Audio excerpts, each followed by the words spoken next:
غریب نواز کا دربار ہے، یہ وہ چوکھٹ ہے کہ جہاں پر ہر مذہب و ملت کا انسان یہاں پر آ کر کے ماتھا ٹیکتا ہے اور غریب نواز کے دربار کا فیض و کرم حاصل کر کے جاتا ہے۔ یہ چوکھٹ کوئی سیاسی اڈہ نہیں ہے، کسی بھی اس طرح کے پروگرام کے لیے یہ چوکھٹ کے اوپر اجازت نہیں ہے۔ یہاں پر اس چوکھٹ سے صرف اور صرف امن، چین، سکون، شانتی، سدبھاؤ اور بھائی چارے کا پیغام ہوتا ہے۔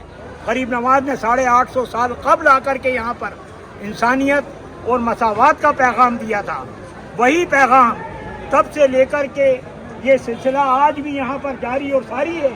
جو لوگ بھی اس چوکھٹ کو اپنے سیاسی مقاصد کو حاصل کرنے کے لیے اس کا استعمال کرتے ہیں، ان کا غریب نواز خدام کمیونٹی سے کوئی تعلق نہیں ہے کسی بھی طرح کا۔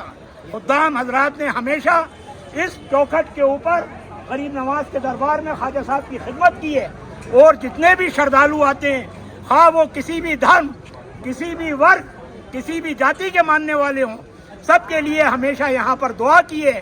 اور ہم جمیع خدام خواجہ کی جانب سے اسی چوکھٹ سے یہ پیغام دینا چاہتے ہیں پوری دنیا کے اندر کہ یہ امن، چین، سکون اور شانتی کا دربار ہے، اور غریب نواز کے دربار میں ہمیشہ جتنے بھی دھرم کے لوگ ہیں بنا کسی بھید بھاؤ کے ہمیشہ غریب نواز کے دربار میں حاضر ہوتے آئے ہیں، ہوتے ہیں اور قیامت تک اسی طریقے سے ہوتے رہیں گے انشاءاللہ تعالی۔ یہاں سے بھائی چارے کا پیغام جاتا ہے۔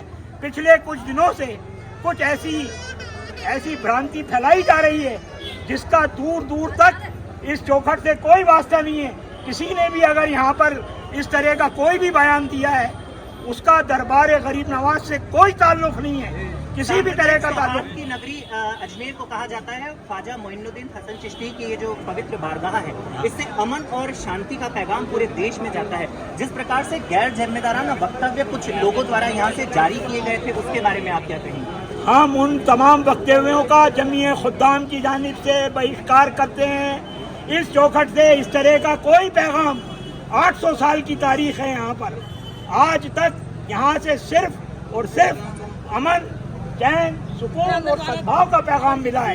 غریب نواز کی دربار سے، اس چوکھٹ سے کروڑوں لوگوں کی آستھا جڑی ہوئی ہے۔ آج یہ ریلی کی شکل میں نکالا جا رہا ہے، ورنہ یہاں پر صبح سے شام تک شب و روز کوئی بھی آ کر کے دیکھ سکتا ہے۔ کوئی لمحہ، کوئی وقت، کوئی شن ایسا نہیں ہے کہ جہاں پر جب ہر ذات اور مذہب و ملت کے انسان یہاں پر اس چوکھٹ پر ماتھا ٹیکتے ہیں اور یہاں سے ماتھا ٹیک کر کے خدام حضرات کی دعائیں لے کر کے جاتے ہیں خواجہ صاحب کے دربار سے، اور غریب نواز کی چوکھٹ پر جو بھی یہاں پر سر جھکاتا ہے، غریب نواز کا فیض و کرم اس کے ساتھ میں ہوتا ہے۔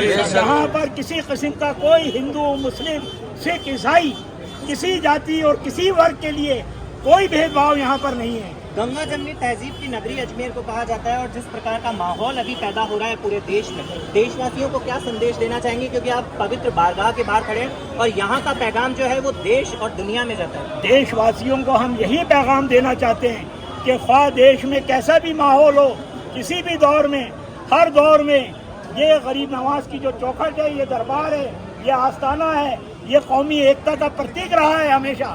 اور نہ صرف اجمیر مقدس میں جتنی بھی درگاہیں ہیں، جتنے بھی ولی اللہ ہیں پورے ہندوستان میں، یہ صوفی سنتوں کا دیش ہے ہمارا ملک۔ ہمارے یہاں پر یہ ایک ایسا گلدستہ ہے جس میں ہزاروں رنگ کے پھول ہیں، اور یہ پھول جب تر و تازہ رہتے ہیں تو اس گلدستے سے پوری دنیا مہکتی ہے۔ کچھ لوگ چاہتے ہیں کہ ہمارا یہ گلدستہ جو ہے چھن بھن ہو جائے، لیکن وہ اپنے ناپاک ارادے میں کبھی بھی کامیاب نہیں ہوں گے۔